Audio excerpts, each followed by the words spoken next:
actuelle pour que le choix ne porte que sur un petit groupe de personnes.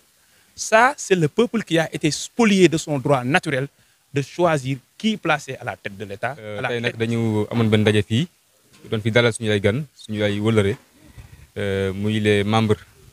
donc du bureau exécutif national de la JPS donc dirigé par notre honorable maître Ngagne Demba Touré avec son équipe donc ñu leen di sant bu baax vraiment ci déplacement bi ñuy def mais également ci yite ju ñuy def ndax ku ne xam na ni jamono xat na mais malgré ça ils se sont sacrifiés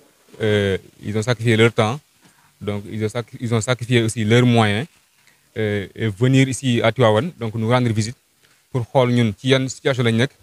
pour waxtaan ak ñun également sur le projet Pastef donc on a échangé pendant plus de 2 heures donc d'horloge on a parlé également de l'importance vraiment du militantisme ban militant la Pastef war am ak ban taxawaay la ñu war am sur le terrain sur le champ politique surtout on a parlé éventuellement de l'actualité politique donc voilà c'était un peu ça on a échangé vraiment ñu leen di remercier ñoom ñëpp ci seen taxawaay di wax ni je pense que ñun ñëpp tey xam nañu ni Sénégal fi mu toll képp koo xam ni yow militant Pastef nga wala nga nekk surtout un jeune am na taxawaay boo xam ne war nga ko am ndax kii tey suñu président Ousmane Sonko donte ñu ngi koy bundaxatal di ko teg ay coono yoo xamante ni ku nekk xam na ni tegul ci yoon bi ci mujj rek mooy le blocus bi ñuy def këram juridiquement kenn mënu ko justifier donc bu fekkee dañu nekk dans un état démocratique dans un état de droit lu ñuy def pour man dafa war a tegu ci yoon mais lu ñuy def ñoom jàpp naa ni yëfu jaay doole la yëfu maatee la waaw xëy na nag loolu benn étape la mais bi ci ëpp solo mooy gis ngeen la candidature bi nga xamante ni ñoom nee nañu kat ñëpp danañ bokk tey même ñi nga xamante ne dañ leen géeñ dañ sàcc ay milliards mën nañ bokk mais Ousmane Sonko moom mi nga xamante ne moom daa am problème benn Sénégalais te Sénégalais boo xam ne ñëpp dañ ko tooñ li ñu koy topp du dëgg du yoon ñu ni kooku du bokk ci élection yi je pense que loolu noonu xëy na essayé àgguñ ci liñ naan lu nekk suñu kanam la waaye la ca war a am incha allah bi ak la ca war a xew xamaguñ ko mais en tout cas ñun en tant que militant de Pastef suñu taxawaay démb mooy suñu taxawaay tey mooy le projet de Pastef dañ ko défendre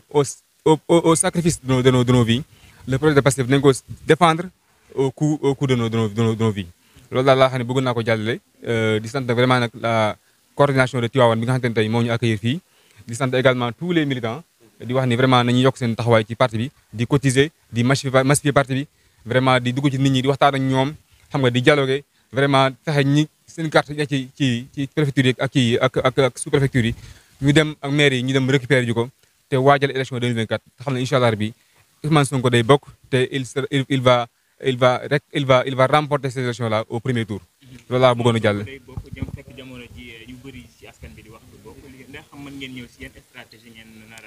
waaw amul benn stratégie bu ñu préparé parce que actuellement nii voilà ay dossiers judiciaires la ñuy teg ci loxoom mais amu ci benn boo xamante ne dafa invalider candidature ndax benn demu ko ci ba am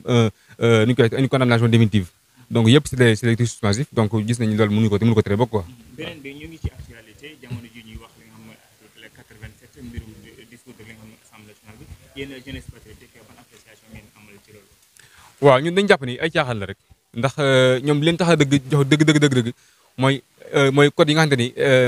modification code yi nga xamante ni moo concerné article L29 bi ak L30 bi man yaakaar naa yooyu moo leen soxal mais pour camoufler pour wax ni pour divertir les autres dañu indi benn article boo xamante ni leer nañ loolu moom même seen i député ñoom yëpp bi bokk APR bokk benn bokk yaakaar duñu ko voté ndax ren sa bopp doo ko def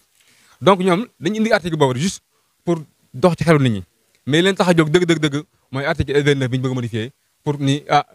Karim Wade dina bokkaat d'accord Khalifa Sall dina bokkaat waaye Ousmane Sonko du bokk donc ñoom jàpp naa ne loolu mën nañu yitteel te loolu nag ñoom Sénégalais ñu leen xaar.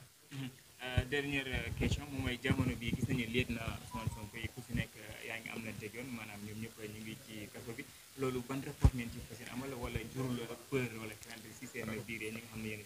non loolu aussi defuñu ay njàq indiluñu njàqare indiluñu benn problème xëy na peut-être ay reetaan la ñuy def ndax li tax mu indi ay reetaan mooy ñoom dañ jàpp ni fu ñu toll rek war nañ jàpp nit wala war nañ tëj wala war nañ torturer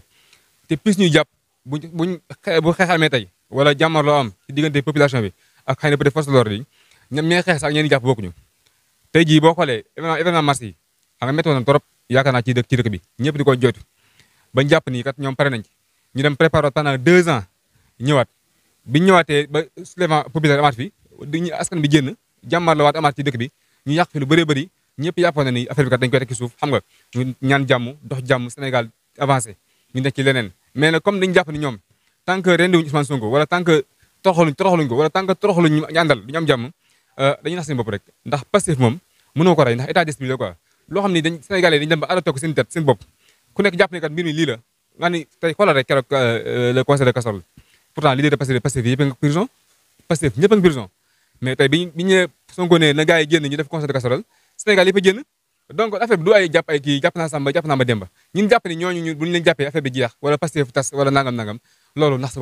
bopp la parce que Pastef wees na loolu Pastef c'est le Sénégal aujourd'hui. Moi c'est Maître Ngagne Demba Touré. Je suis le coordonnateur national de la jeunesse patriotique du Sénégal, qui est le mouvement des jeunes du parti et qui, parmi les mouvements que compte le parti, est une instance donc de suivi, une instance d'appoint du parti à côté des instances nationales exécutives et des structures de base. Et l'objectif de notre rencontre d'aujourd'hui était de renouer le contact avec la base.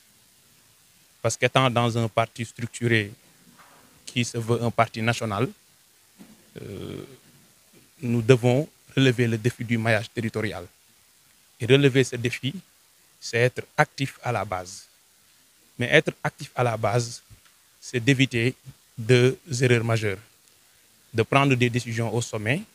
sans pour autant inclure la base dans tout le processus décisionnel. Et impliquer la base, c'est inclure les responsables et les militants à la base, tant au niveau de la planification que dans la mise en œuvre, sans oublier le processus de suivi et évaluation. Donc,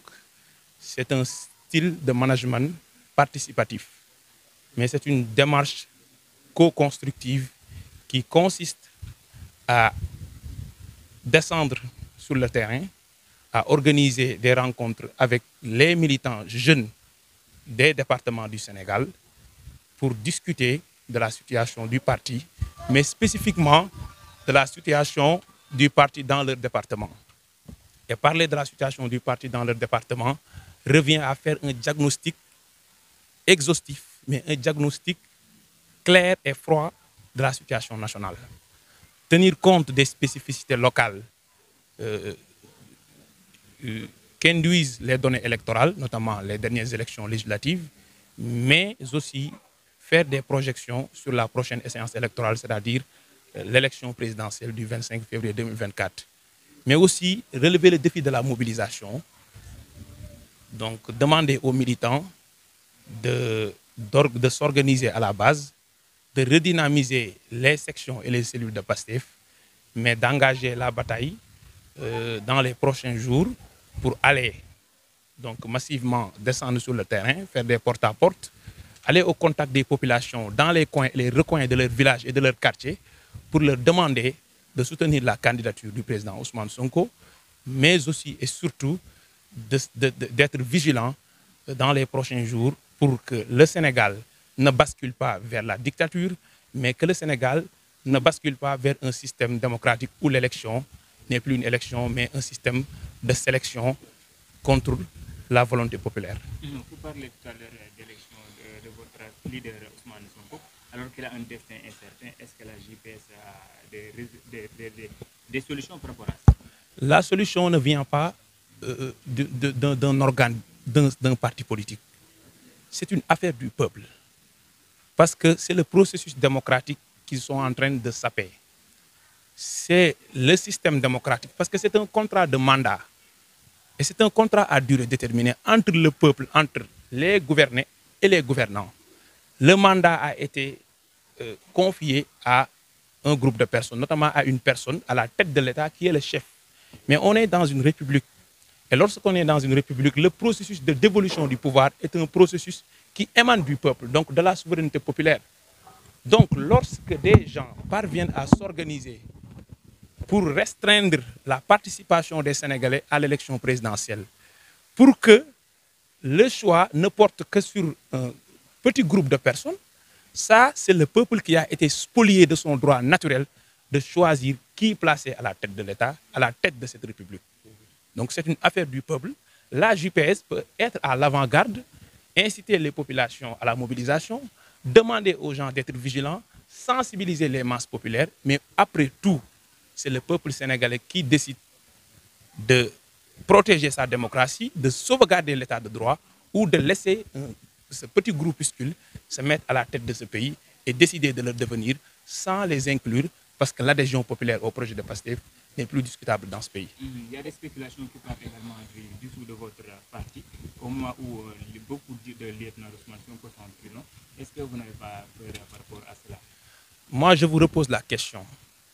Depuis 1960 jusqu'à aujourd'hui, 63 ans après notre accession à la souveraineté internationale, le nombre total de détenus politiques, est-ce que ce nombre équivaut au nombre total de détenus politiques que compte PASTEF?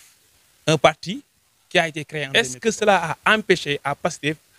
de faire en sorte que 300 000 Sénégalais s'inscrivent sur les listes électorales